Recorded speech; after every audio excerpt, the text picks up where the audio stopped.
The phone rang at 4:47 p.m.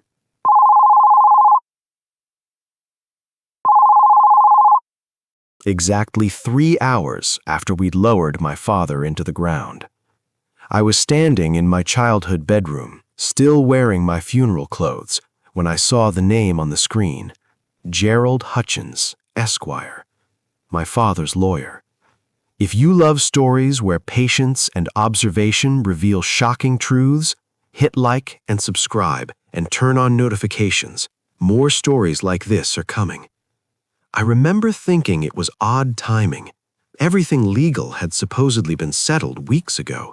Read aloud in his sterile office with my stepmother, Diane, and my half-brother, Marcus, present. There had been no surprises then, no drama, just a straightforward division that left me with significantly less than I'd expected, though I'd said nothing about it. "Mr. Pearson?" Gerald's voice was measured, careful. "I apologize for calling so soon after the service, but there's something we need to discuss, privately. Can you come to my office tomorrow morning, say 9 o'clock? Can't you just tell me now?" "It would be better in person.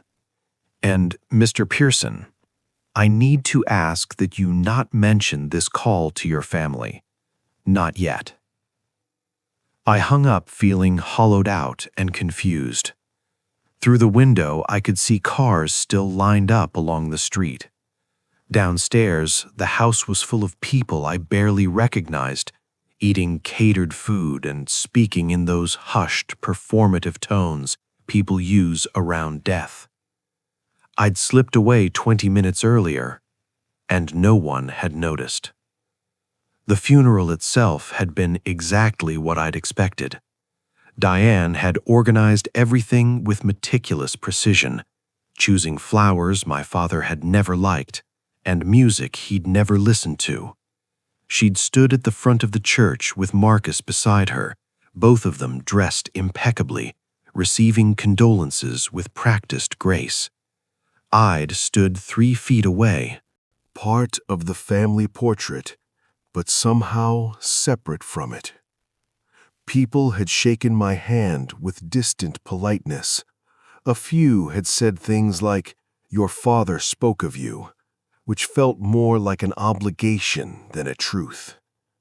My father and I had been civil for years, but never close. Not after he'd remarried when I was 16. Not after Marcus was born 2 years later. Not after I'd chosen a state college instead of his alma mater. Not after I'd become a high school history teacher instead of joining his commercial real estate firm. The distance between us had calcified slowly, quietly, until we were more like acquaintances who shared a last name. At the reception, I'd watched Marcus hold court in the living room, surrounded by my father's business associates. He was 26, confident, wearing a suit that probably cost more than my monthly rent. He'd worked alongside our father for 4 years, learning the business, preparing to take over. Several people had already started calling him boss, with that half-joking tone that meant they'd already made the mental transition. Diane had moved through the crowd with the ease of someone who'd spent 30 years as my father's wife. She touched people's arms, thanked them for coming, accepted their sympathies with dignified nods. At one point, I'd overheard her talking to one of my father's partners about selling the house. "Too many memories," she'd said softly. "I think I'll find something smaller, maybe that new development near the waterfront." No one had asked me what I thought about that. I'd grown up in this house. I'd left the reception early, claiming exhaustion. Diane had barely looked up from her conversation. Marcus had given me a brief nod. As I'd climbed the stairs to my old bedroom, I'd heard laughter drifting up from the living room. Not loud or inappropriate, just the sound of life continuing, of people already moving forward. Gerald Hutchins had been my father's lawyer for 23 years. His office was downtown, on the 8th floor of a building with brass elevators and marble floors. I arrived at 8:50 the next morning, having slept maybe 2 hours. He stood when I entered, gestured to a leather chair across from his desk. He was in his early 60s, gray-haired, with the kind of face that probably always looked serious. "Thank you for coming," he said. "I imagine you're wondering why I asked you here." The will was already read. Yes, it was. He opened a drawer and pulled out a manila folder. What was read 3 weeks ago was your father's primary will, dated March 2019.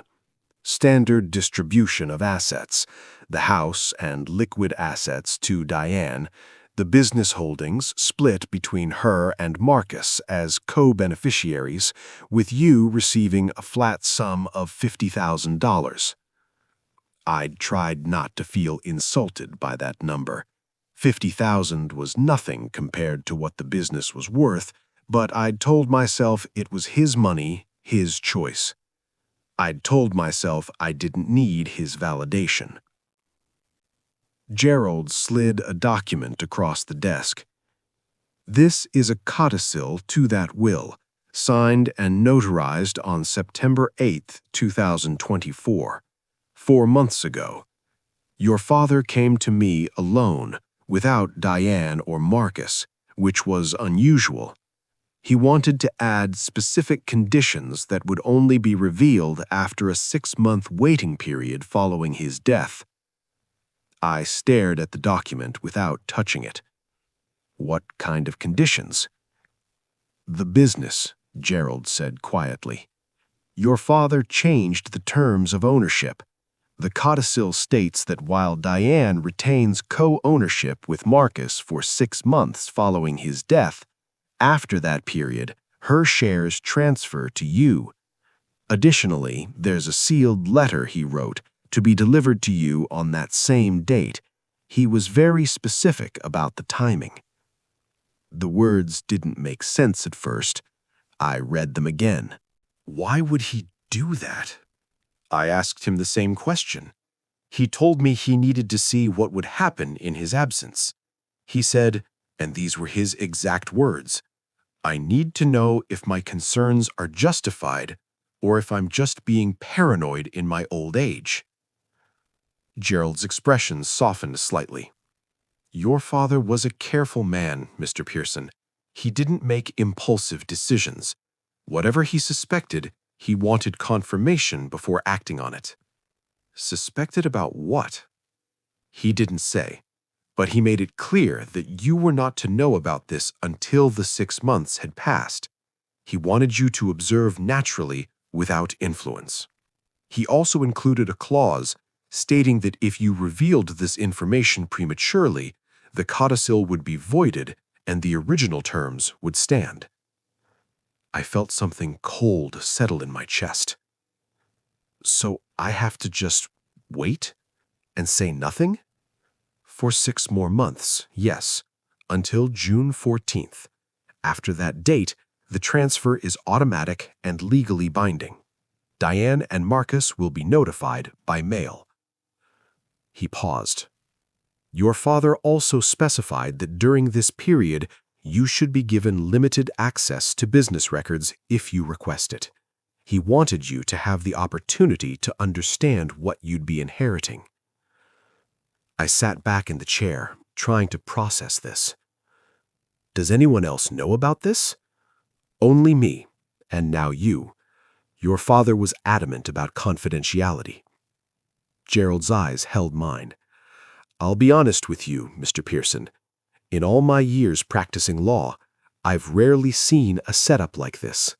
Your father was essentially creating a test period, watching from beyond the grave, you might say. I drove home in a daze. 6 months. I had to watch, stay silent, and wait for 6 months while pretending everything was normal, while Diane made plans to sell my childhood home, while Marcus stepped into leadership of a company he thought he owned. The first month was the hardest. Diane moved quickly. She listed the house within 2 weeks, accepting an offer after just 4 days on the market. She didn't ask if I wanted anything from it. I showed up one Saturday to find her sorting through my father's belongings, filling donation boxes with his clothes, his books, the vintage record collection he'd spent decades building. She was polite, but efficient when she saw me. "Did you need something specific?" she'd asked. "Otherwise, I'm trying to get through all of this." I'd taken a single photo album and left. Marcus threw himself into running the business. I knew this because I'd taken Gerald's advice and requested access to the records. Marcus approved it without question, probably assuming I was just trying to understand my father's world now that he was gone. What I found in those records was revealing. Marcus was making changes, big ones. He was shifting assets, renegotiating contracts, pushing for aggressive expansion into markets my father had always considered too risky. In the Monday morning meetings, which I attended quietly as an observer, a role Marcus had offered with barely concealed condescension, he spoke with absolute confidence about his vision for the company's future. "Dad was conservative," he'd said during one meeting. "That worked for his generation, but if we want to stay competitive, we need to be bold." The senior partners nodded along, though I noticed some of them exchanging glances. They were cautious people, chosen by my father specifically for their caution, but Marcus was the boss now, or so they thought. I watched Diane purchase a sleek modern condo overlooking the water, exactly where she'd mentioned at the funeral reception. She redecorated it in shades of white and gray, eliminating every trace of the warm, cluttered home she'd shared with my father. When I helped her move the last boxes, she'd seemed lighter somehow, younger. "This feels like a fresh start," she'd said. "I spent so many years taking care of your father. Now I can finally focus on myself." I nodded and said nothing. By month 3, I'd developed a routine. I attended the Monday meetings, reviewed the financial reports, and asked occasional questions that Marcus answered with patient tolerance, as if I were a child trying to understand adult matters. I had dinner with Diane once every few weeks, listening to her talk about her new life, her travel plans, the freedom she'd never had during her marriage. I started to understand what my father had suspected. It wasn't anything obvious, no theft, no fraud, nothing criminal. It was subtler than that. It was the way Marcus surrounded himself with younger, hungrier associates while quietly marginalizing the partners who'd worked with my father for decades. It was the way Diane had erased 30 years of shared life within weeks, as if those years had been a burden she'd been waiting to shed. It was the way neither of them ever mentioned my father unless someone else brought him up first. It was the speed of it all, the eagerness to move on. I thought about calling Gerald several times, asking questions, seeking reassurance that I was understanding this correctly. But his words were clear: observe naturally. So I watched and waited, and the picture became clearer. The turning point came in month 5, during a meeting where Marcus announced his intention to sell one of the company's oldest properties, a small office building my father had purchased when he'd first started the business. It wasn't worth much compared to the rest of the portfolio, but it had been his first major acquisition. He'd kept it even when it didn't make financial sense, even when brokers had offered him double its value. "It's dead weight," Marcus said, pulling up a presentation. "We can get $2.3 million for it and reinvest that capital into the Riverside development. The ROI potential is significantly higher."